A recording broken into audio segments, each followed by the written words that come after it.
Hello दोस्तों, नमस्कार। स्वागत है आप सभी का एग्जाम धुन में। लगातार यहाँ पर प्रतियोगी परीक्षाओं की तैयारी कराई जा रही है। प्राथमिक शिक्षक भर्ती, सी टेट और यूपी टेट सभी की यहाँ पर तैयारी हो रही है। तो ऐसे में बाल विकास की सीरीज चल रही है। तो दोस्तों, इस वीडियो में अति महत्वपूर्ण तथ्यों के पार्ट 2 को हम डिस्कस करने वाले हैं। और जैसे जैसे रूटीन में आ जाएंगे हम लोग, क्योंकि अभी इंक्लिनेशन उतने लोगों का बिल्डअप नहीं हो पा रहा है, धीरे धीरे माइंड मेकअप होगा 2-4 दिन में। तो हम लोग पुराने पैटर्न पर एकदम से नए अंदाज में तैयारी को शुरू कर देंगे। तो चलिए आज इस वीडियो को डिस्कस करें। इसके पहले जो यूपी टेट की प्रिपरेशन कर रहे हैं उनके लिए एक छोटी सी अगर इन्फॉर्मेशन। आप यूपी टेट की प्रिपरेशन कर रहे हैं तो ऐसे में चच्चू पब्लिकेशन की तरफ से ये बेहतरीन स्टडी गाइड आपके लिए काफ़ी इंपॉर्टेंट है, क्योंकि इसमें 3000 से अधिक अध्यायवार महत्वपूर्ण प्रश्नों को व्याख्या सहित हल किया गया है। और जो पूरी यूपी टेट की थियरी है उसको भी यहाँ पर डिटेल तरीके से समझाया और बताया गया है। 2 प्रीवियस ईयर के पेपर्स को सॉल्व किया गया है। ये बुक्स आपको ऑनलाइन और ऑफलाइन दोनों मोड में अवेलेबल हैं। ऑनलाइन के लिए लिंक डिस्क्रिप्शन बॉक्स में प्रोवाइड है, वहाँ से फॉलो करें और दिए गए नंबरों पर कॉल भी कर सकते हैं। ऑफलाइन के लिए अपने किसी भी नज़दीकी बुक स्टॉल पर जाकर कॉन्टैक्ट कर सकते हैं।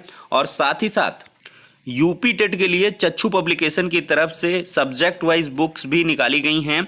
ये बुक्स आपको ऑफलाइन और ऑनलाइन दोनों मोड में अवेलेबल हैं। यूपी टेट के प्राथमिक स्तर के लिए मॉडल प्रैक्टिस पेपर भी आपको उपलब्ध करवाया गया है। तो देर किस बात की, चच्चू पब्लिकेशन की बेस्ट बुक्स के साथ अपनी यूपी टेट की प्रिपरेशन को बूस्ट कर। तो दोस्तों, यहाँ पर एग्जाम क्रैकर सीरीज के अंतर्गत आज का हमारा पहला फैक्ट है, अनुभव द्वारा व्यवहार में परिवर्तन होना ही अधिगम है।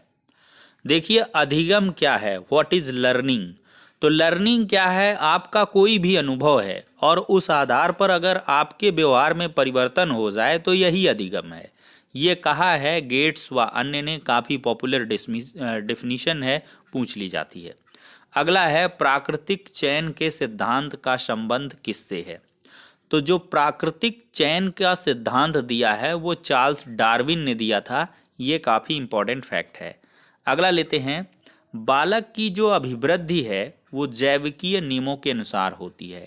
बायोलॉजिकल इसमें नियम इन्होंने बताए कि जो भी बालक की अभिवृद्धि होगी वो जैविकीय नियम के अनुसार होगी। ये क्रॉगमैन का स्टेटमेंट है, काफ़ी पॉपुलर है। दोस्तों, अगला क्वेश्चन है, बाल्यावस्था में विकास को छद्म परिपक्वावस्था किसने कहा है। तो बाल्यावस्था में जो विकास होता है उसको छद्म परिपक्वावस्था J.S. रॉस महोदय ने कहा है। अगला क्वेश्चन है, 20वीं शताब्दी को बालक की शताब्दी किसने कहा है। तो ये काफ़ी इंपॉर्टेंट डेफिनेशन है। 20वीं शताब्दी जो है वो बालक की शताब्दी है। ये क्रो एंड क्रो का कथन है। अगला है, प्रथम बाल निर्देशन केंद्र किसके द्वारा खोला गया। तो प्रथम जो बाल निर्देशन केंद्र है वो विलियम हीली के द्वारा खोला गया था। अगला है, स्फूर्ति अवस्था किसको कहा जाता है। तो जो स्फूर्ति अवस्था है वो चाइल्डहुड यानी कि बाल्यावस्था को कहा जाता है। अगला है, लॉरेंस कोहलबर्ग किस विकास के क्षेत्र में शोध के लिए जाने जाते हैं। तो कोहलबर्ग का नैतिक विकास का सिद्धांत है और इससे हर साल सीटेट में, यूपी टेट में क्वेश्चन अवश्य बनता है। तो लॉरेंस कोहलबर्ग ये नैतिक विकास के क्षेत्र में शोध के लिए जाने जाते हैं। अगला है, विकास कभी ना समाप्त होने वाली प्रक्रिया है। यह विचार किससे संबंधित है। तो विकास जो है, मैंने आपको कई सारे वीडियो में बताया कि जीवन पर्यंत चलता रहता है। मनुष्य मर रहा है उस दरमियान भी उसको इस ज्ञान की प्राप्ति होती है कि इस संसार सागर में कुछ नहीं है, सब कुछ यहीं छोड़ कर जाना है, सब मोह माया है। तो वो भी उसका एक विकास ही हुआ। ठीक है, तो वो नैतिकता का विकास होता है। इसी वजह से ये निरंतरता के सिद्धांत पर आधारित है, लॉ ऑफ कॉन्टिन्यूटी। अगला है, जिस प्रक्रिया से व्यक्ति मानव के लिए परस्पर निर्भर होकर व्यवहार करना सीखता है वह क्या है। तो देखिए, बिना समाज के कुछ भी सीख पाना संभव नहीं है। सामाजिकरण के गुणों का विकास बच्चे में करना है तो एक बंद कमरे में, एक घर में कैद करके आप नहीं कर सकते हो। इसमें परस्पर निर्भर होकर ही व्यवहारों के माध्यम से आप सीखोगे। तो ये प्रक्रिया है सोशलाइजेशन की, समाजीकरण की। अगला है किशोरावस्था आदर्शों की अवस्था है, सिद्धांतों के निर्माण की अवस्था है, साथ ही जीवन का सामान्य समायोजन है। यह परिभाषा जीन पियाजे ने दिया है। एडोलसेंस को इन्होंने बताया आदर्शों की अवस्था है, लॉ ऑफ आइडल्स। सिद्धांतों के निर्माण की अवस्था है, सिद्धांत निर्मित होते हैं और साथ ही जीवन का सामान्य समायोजन भी होता है, जनरल एडजस्टमेंट होता है। तो ये परिभाषा जीन पियाजे ने दिया है, काफ़ी इम्पोर्टेंट है। दोस्तों, बालक के भाषा विकास में जो उसका लैंग्वेज डेवलपमेंट होता है उसमें मुख्य योगदान देने वाली संस्था कौन सी है? परिवार है। क्योंकि भाषाई विकास या बच्चे की कोई भी शैक्षिक गतिविधियों में जो भी विकास है वो परिवार से ही प्रारंभ होता है। परिवार से समाज में, विद्यालय तो बहुत बाद में आता है। तो इसमें सही जवाब हो जाएगा परिवार। अगला है पूर्ण प्रकार्यशील व्यक्ति का संप्रत्यय किसने दिया था? तो पूर्णतः जो प्रकार्यशील व्यक्ति का संप्रत्यय है वो कार्ल रोजर्स ने दिया था। अगला है किसने मूलभूत विश्वास बनाम अविश्वास को विकास की प्रथम अवस्था के रूप में प्रस्तावित किया है? तो मूलभूत विश्वास बनाम अविश्वास, इसके विकास की प्रथम अवस्था के रूप में एरिक्सन ने जो है प्रस्तावित किया था। अगला है मूर्त संक्रियात्मक अवस्था है। तो 2 से 7 साल तक की जो अवस्था होती है वो मूर्त संक्रियात्मक अवस्था कहलाती है। अगला क्वेश्चन है सामाजीकरण है। तो दोस्तों, समाज के मापदंडों के साथ अनुकूलन जो है वही समाजीकरण है। समाज के जो मापदंड हैं अगर उनके साथ आप अनुकूलित व्यवहार करोगे, उसमें अनुकूलन होगा आपका, तो आपका सोशलाइजेशन होगा, अन्यथा आप समाज में नहीं जी पाओगे। आप समाजीकरण से पूर्णतः परिपूर्ण नहीं हो पाओगे, सामाजिक विकास आपका नहीं हो पाएगा। समाज के साथ रहते हुए समाज के अनुरूप व्यवहार करना होगा और फिर उसके आधार पर जैसे ही समाज में आप फलने फूलने लगे और कुछ एक ऐसे आप ओहदे पर पहुंच जाएं कि खुद के लिए, मतलब जो आपके आदर्श हैं वो दूसरे के लिए भी द्योतक बने, तो इस प्रकार से आप समाज के जो मापदंड हैं उनके साथ अनुकूलन करते चलें और खुद के रूल्स सिद्धांत करें, तो आगे वाला जो समाज होगा वो आपके सिद्धांतों पर चलने लगेगा। यही है समाजीकरण। एडोलसेंस पुस्तक के लेखक कौन हैं? तो स्टेनले हाल हैं। एडोलसेंस किशोरावस्था के बारे में बहुत ज़्यादा तनाव, तूफान, संघर्ष की अवस्था, बहुत इन्होंने एक किताबें छाप डाला है एडोलसेंस, और इस पुस्तक का नाम है स्टेनले हाल। पुस्तक के लेखक हैं। बीएफ स्किनर के अनुसार बच्चों में भाषा का विकास किसका परिणाम है? तो अनुकरण का और पुनर्बलन का। Law of imitation and reinforcement, अनुकरण और पुनर्बलन।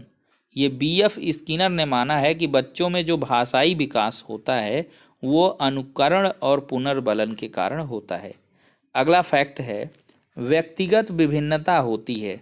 तो जो इंडिविजुअल डिफरेंसेस होते हैं, इंटेलेक्चुअल, फिजिकल और कैरेक्टरिस्टिक, तीनों प्रकार के होते हैं। बौद्धिक विभिन्नताएं, शारीरिक विभिन्नताएं, चारित्रिक भी। कोई बौद्धिक विभिन्नता में प्रखर बुद्धि का होता है, कोई लंठ बुद्धि का होता है। शारीरिक में कोई हृष्टपुष्ट होता है, कोई लकड़ी सरकिंडे की भांति होता है। चारित्रिक में किसी का चरित्र एकदम से समझ लीजिए थर्ड क्वालिटी का होता है, कहीं नहीं चोर, उचक्का, बदमाश कहलाता है, और किसी का चरित्र क्या होता है, दगदगाता रहता है और उसको हर जगह एक अच्छा पर्याय माना जाता है। तो ये सबकी इंडिविजुअल अपनी अपनी डिफरेंसेस हैं। अगला है गिलफोर्ड के अभिसारी चिंतन। देखिए, कन्वर्जेंट और डाइवर्जेंट 2 प्रकार की थिंकिंग होती हैं। तो कन्वर्जेंट थिंकिंग पद का प्रयोग किसके समान अर्थ के रूप में हुआ है? तो बुद्धि के। अगला है बुद्धि के जो समूह कारक तत्व सिद्धांत यानी कि मल्टी फैक्टर थियरी के प्रवर्तक कौन हैं? तो ये थर्स्टन महोदय हैं। अगला है बुद्ध लब्धि का फॉर्मूला, मैंने कहा इसको रट लें और बहुत लोगों ने रट ही लिया है। बुद्ध लब्धि होता है मानसिक आयु बटा वास्तविक आयु गुणा 100। अब है बुद्धि का त्रियामी सिद्धांत किसने दिया था? तो गिलफोर्ड महोदय ने बुद्धि के त्रियामी सिद्धांत को दिया था। दोस्तों, बुद्धि के बहुकारक सिद्धांत के प्रवर्तक कौन हैं? ये थॉर्नडाइक महोदय हैं। हर बार ये प्रश्न बनता है। अगला क्वेश्चन है, किसी व्यक्ति द्वारा अपना अस्तित्व भुलाकर किसी दूसरे व्यक्ति के गुणों व अवगुणों का अनुकरण करना ये क्या कहलाता है? तादात्म्यीकरण कहलाता है। अपने अस्तित्व को वो भुला देगा, दूसरे व्यक्ति के गुण अवगुण का अनुकरण करने लगे तो ये तादात्म्यीकरण कहलाता है। दोस्तों, जब व्यक्ति असफलता, दुख, पीड़ा को बलपूर्वक भूलने का प्रयास करता है तो इसको क्या कहते हैं? दमन कहते हैं। कि उसने दुखों का दमन कर दिया, मतलब उन पर विजय प्राप्त कर ली। असफलता हुई, दुख हुआ, पीड़ा हुआ, इसको बलपूर्वक भुला देगा कि जा तुझको भुला दूंगा। इस प्रकार का अगर कुछ फीलिंग आ गया तो मतलब वो दमन कर रहा है, भावनाओं का दमन। एक विकलांग बालक अत्यधिक परिश्रम करके कक्षा में प्रथम स्थान पाने का प्रयास करता है, इसे किस प्रतिरक्षण प्रणाली में रखेंगे? तो इसको क्षतिपूर्ति प्रतिरक्षण प्रणाली में रखेंगे। अगला प्रश्न है, व्यक्तित्व उन मनोदैहिक गुणों का गत्यात्मक संगठन है जो व्यक्ति का वातावरण में अद्वितीय समायोजन निर्धारित करते हैं। तो जहाँ पर भी अगर गत्यात्मक संगठन और व्यक्तित्व ये चीज़ें आ जाएं तो ये समझिए आलपोर्ट महोदय यहाँ पर विराजमान हो चुके हैं। अगला है, जन्मजात अभिप्रेरक कौन से हैं? तो 3 होते हैं, भूख, प्यास और निद्रा।